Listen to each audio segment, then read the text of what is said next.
Hello and welcome to the Blindseyepodcast, the podcast discussing everything you did and didn't want to know about being blind.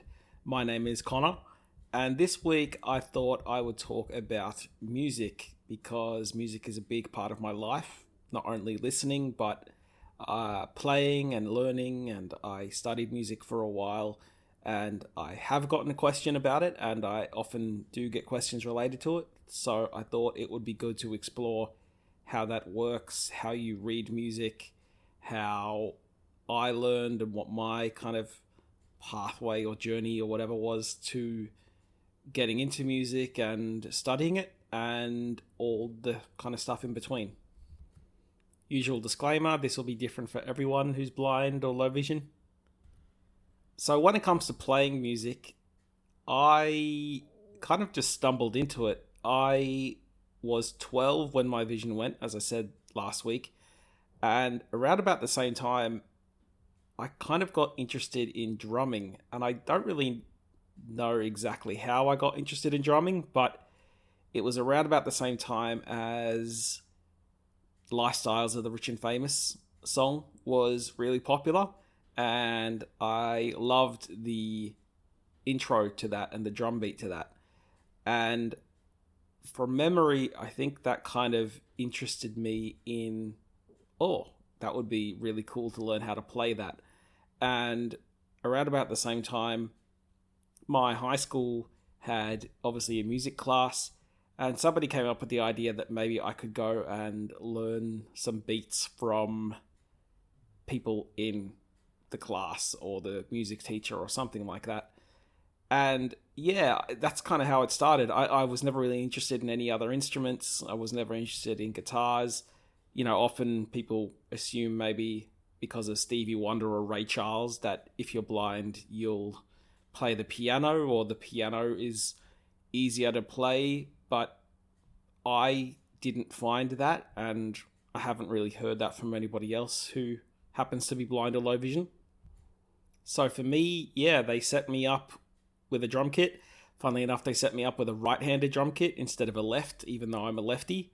But nobody wanted to have to switch the kit around every time I was getting my lessons, so it forced me to learn right-handed, which in hindsight was probably easier. But yeah, that was an extra tricky thing to try and learn. But yeah, in hindsight, was probably the right thing.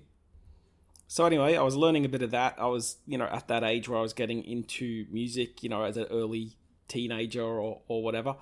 And then I got offered the chance to get a wish from the Style Art Foundation, which is basically a foundation that does things for children who might be ill or might have some kind of medical problems and things like that.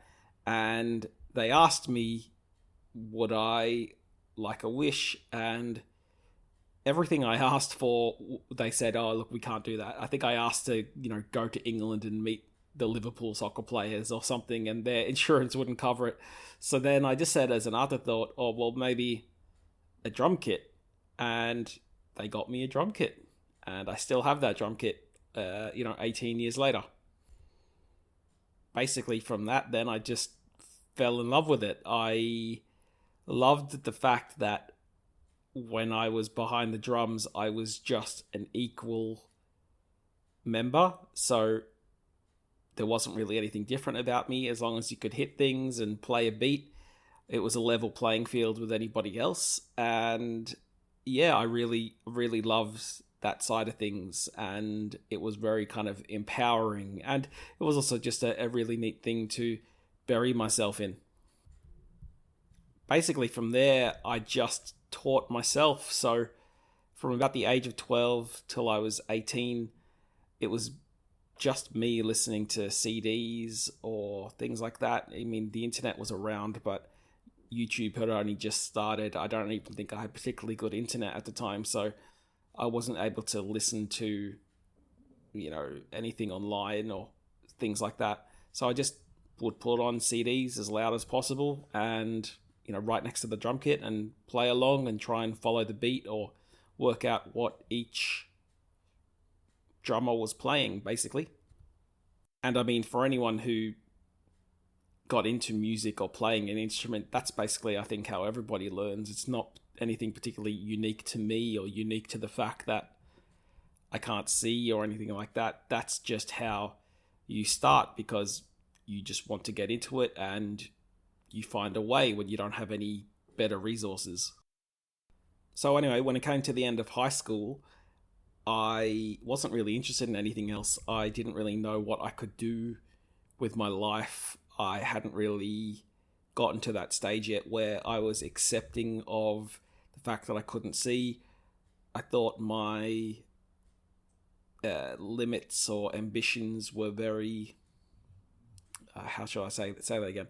I thought my horizons weren't that wide and didn't know what I was going to do, but I knew I loved music. I knew I could play the drums, and that's what I wanted to do. So I went to TAFE after school and studied music composition and recording and business. And that really opened up another level of interest and stuff to me. TAFE also presented some extra challenges because, as I said, I was self-taught.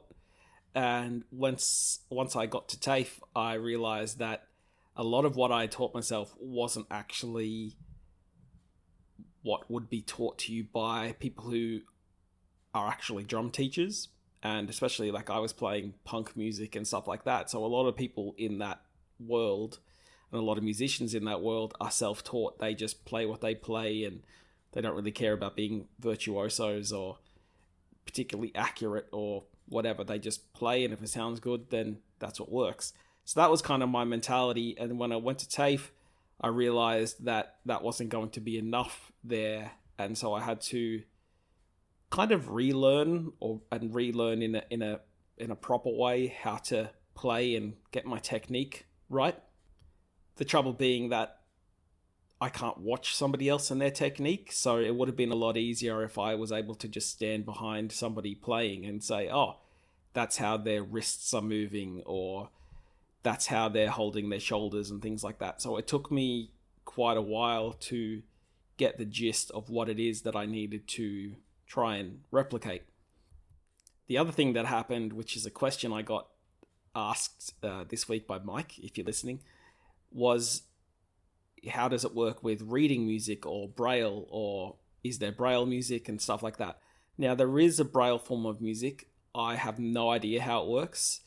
Thankfully, being a drummer, reading music isn't always top of the list. I mean, there are sheet forms of drum music for session drummers and things like that, but for one, it was never something I knew how to do. And unfortunately, my first day at TAFE, I went into my music theory class, and the teacher said, firstly, she said, I didn't know there's a blind student in my class. Nobody told me.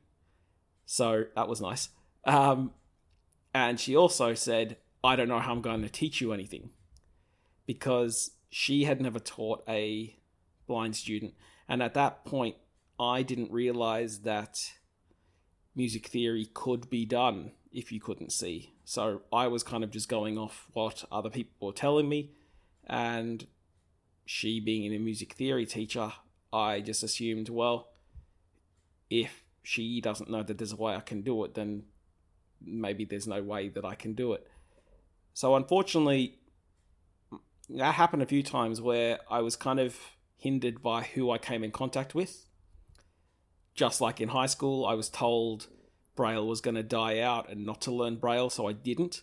And then that ended up being wrong. But when I didn't have any better information, I didn't know that I could put my foot down and stuff like that. And so trying to get some of these places to do things that they wouldn't usually do for them was like, oh, well, this isn't my job. And it's kind of like, well, how much of a, do you want to die on this hill? Because it's just a lot easier for them to say, well, maybe you should just find somewhere else to study. So unfortunately for me, that meant I didn't learn the music theory classes. So I don't know anything about music theory or chords or anything like that. I don't know anything about sharps and flats and anything in between, or semitones, or quavers, or all that kind of stuff, octaves. I know that they exist, and that's basically about it. So for me, what that meant was I just had to learn my drumming at TAFE by ear, which in some ways was a good thing because it sharpened my ear, and it means that I'm in a situation where my memory and my ear was better. But at the same time, it also meant that I couldn't just read something as I was playing it to kind of jog my memory. That actually became apparent as I got further into my TAFE course when I went to like diploma level, because by that level we had to essentially learn a new genre of drumming every week. So the teacher would come in and he'd have 12 songs on a CD, and we would have to learn as many of those songs as we could by the next week and play it for the class. So everybody else was able to either write the music down or write something in a way that would be able to jog their memory as they were playing it the following week. But I just had to try and do it by ear, and that included all the little drum fills, and it wasn't really good enough to just do the basic beat. I had to try and get as much of the groove and all the little stuff as possible. Again, not ideal, but in another way, it was also a really good challenge because it made me have to sharpen a skill I probably otherwise wouldn't have had. So it's a bit of swings and roundabouts. In one way, I missed out, and in another way, I gained something I might have otherwise not got. And with all of this, I get the question, well, is my listening better because I can't see? And I don't really know, because my interest in music only came after my vision went. So I don't really have anything to compare it to. I don't particularly think so. I think, if anything, my ability to listen better is probably from what I learned studying music, because you spend classes taking songs apart and listening to different kinds of effects and speakers and compressions and all this kind of stuff. So for me, that's kind of what contributed to my ability to be able to listen to something really well. I don't know if it was necessarily because I couldn't see, so that was heightened or improved in any way. Also, I'm a drummer, so I would imagine my hearing is probably not as good as what it could be. I always wore earplugs because obviously I don't want to go deaf, but I would still imagine that my higher frequency hearing isn't as good as what it could be, and your higher frequencies are always the ones to go first. The other thing that TAFE gave me was an introduction to other people who were obviously musicians, and that's how I sort of found myself in a band. And in the band that we formed, I ended up somehow being the drummer and the singer. Nobody else was really keen to sing. Most people who go to study music are more interested in instruments. There's not really that many singers usually on offer. And so you often find that somebody else has to sing. Otherwise, you just end up being an instrumental band, which can get old pretty soon. So I just remember being in a situation where I was like, okay, well, somebody has to sing. I will sing, or I'll try to sing. And thankfully, we were singing rock music and stuff like that. So, helps if you can sing really well, but it's maybe not as important as other styles of music. So then that was an interesting thing of trying to learn, well, how the hell do I drum and sing at the same time? Because you have different rhythms at play and stuff like that. So that was an interesting challenge. And, I never got singing lessons. In hindsight, I probably should have. But again, just sort of sitting down and doing it and hoping for the best. And yeah, I ended up being in a band for 3 years, being the drummer and the singer and the songwriter. And it went well. I mean, I fell apart horrendously at the end, but for 3 years, we played a couple hundred shows, played in some nice places, and yeah, it was just a real love and a passion of mine, and as I said, just a real leveler of the playing field. The intro actually to the podcast, the intro and the outro is actually a song myself and my guitarist at the time just recorded as a demo in some rehearsal room somewhere, and that's what I actually picked to be the intro and outro music. So you'll hear him playing the guitar and the drumming will be me. So it's only a little clip, but yeah, there's a little Easter egg. Unfortunately, when the band fell apart, I was a bit of a loose end because we had been friends before we formed the band, and I got it in my head that other people wouldn't necessarily want to be in a band with a blind drummer. The guys that I was in a band with had been my mates, and they were happy to help me lug the drum kit around and set it up for me and stuff like that. And it always weighed on my mind, am I being a burden and all this kind of stuff. So I found it hard after the fact to find that passion again. I mean, also just because the band fell apart so horrendously, which kind of took the fun out of it, but also just for the fact that you wonder, well, somebody else doesn't know you, so is it just easier for them to say, oh, I don't want to be in a band with this guy, it'll be too much work and stuff like that. So unfortunately, it just kind of went by the wayside for many, many years. I do still have my drum kit at home. As I said, I have the original one that I got, and I play it from time to time. Not as much as I used to, but I have my moments where I'll get it set up and I'll go and find a new song or something like that and just try and work out the beats and see if I still have it, and I'll fall in love with it for again. But I mean, I guess I'm not as obsessed as I was as a teenager, but I mean, I don't think many people are with music as they get older. When you're a teenager, you don't really have anything else to do, so it's easy to obsess. I have finally been looking into how to make music at home on my own, and that was also related to a question I got from Mike. So the program that I use to record the podcast is called Audacity, and Audacity is free. It's a digital audio workstation, and its accessibility features for someone who's blind is pretty good. So it reads out what I need it to. I'm able to use keystrokes and commands. I don't really find for what my purposes are that I need any vision. But obviously with most of those kinds of programs, it helps if you can look at the waveforms and stuff like that. It's built for vision because it's easier to kind of segment things, especially if you have lots of different recording tracks and you're trying to look at what's happening to the waveforms and all that kind of stuff, then it's much easier if you see it.